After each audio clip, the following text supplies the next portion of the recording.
నిజంగా ఇవాళ ఒక ఉన్నతమైనటువంటి వ్యక్తిత్వం, మానవత్వం, త్యాగనిరతి, గ్రేట్ క్యారెక్టర్ ఉన్న పవన్ కళ్యాణ్ గారు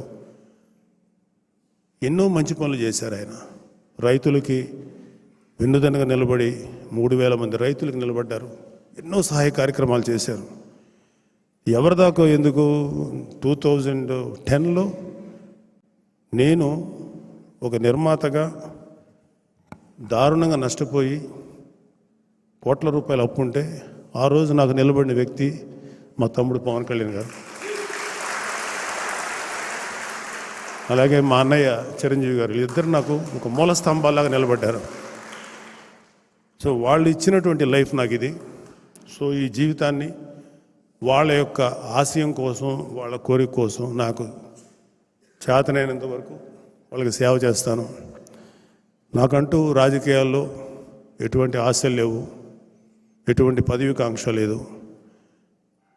ఈ పార్టీకి అంటే నేను ఒకటి నేర్చుకున్నాను లైఫ్లో, అయితే నువ్వు చాలా గొప్పవాడి అవ్వటానికి ట్రై చేయండి, ఎవరైనా సరే తప్పులేదు, అది చాలా గ్రేట్. కానీ నాకు అంత కెపాసిటీ లేదు, నేను గొప్పవాడిని అవ్వటానికి చేసే అంత దమ్ము నాకు లేదు. కానీ నువ్వు గొప్పవాడి కాకపోయినా ఒక గొప్పవాడికి అండగా నిలబడు, సపోర్ట్గా నిలబడు. నేను అది చేయగలిగాను. సో పవన్ కళ్యాణ్ గారి ఆశయం కోసం, ఆయన ఆశయాలు నిలబెట్టడం కోసం నాకు చేతనంతవరకు చేస్తాను. నాకు వయసు సహకరించినంత వరకు చేస్తూనే ఉంటాను. కానీ నిజంగా ఇవాళ మన అదృష్టం కూటమి ప్రభుత్వం రావటం, అలాగే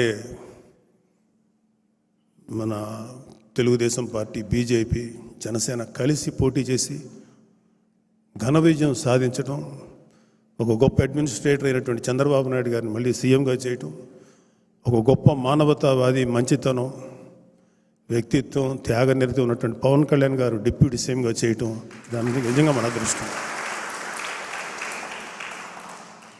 సో వచ్చి నెల అంటే ఇది out of the context, sorry to say this, వచ్చి 30-40 డేస్ అవుతుంది ప్రభుత్వం ఏర్పడి.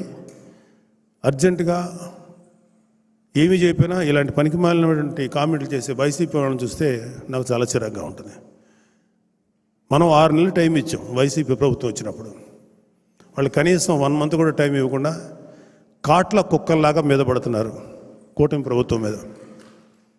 పర్వాలేదు, మీరు పడండి, మిమ్మల్ని మీ పరిస్థితిని బట్టి మీకు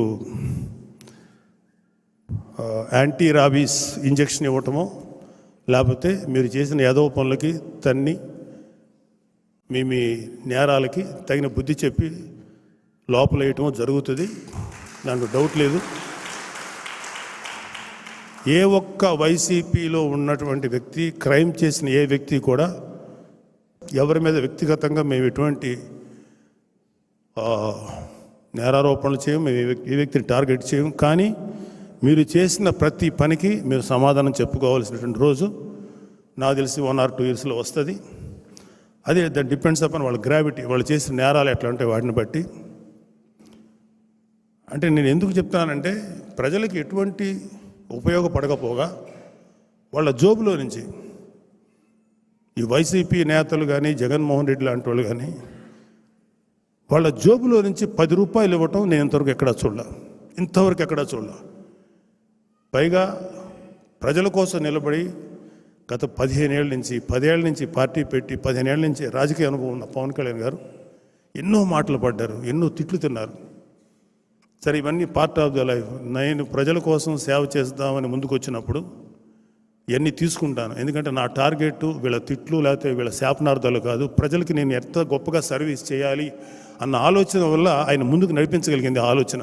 అందుకే ఆయన ఇవాళ మంచి స్థితిలో ఉన్నారు. డెఫినెట్గా రాబోయే ఈ 5 సంవత్సరాలు ఆంధ్రప్రదేశ్ ఒక గోల్డెన్ ఏజ్ చూస్తుంది. దయచేసి ఎవరైతే ఇక్కడ ఉన్నవాళ్ళు, మీరు కానీ ఎవరైనా సరే, జస్ట్ కొంచెం ఓపిక పట్టండి, అన్నీ సక్రమంగా జరుగుతాయి. మాకు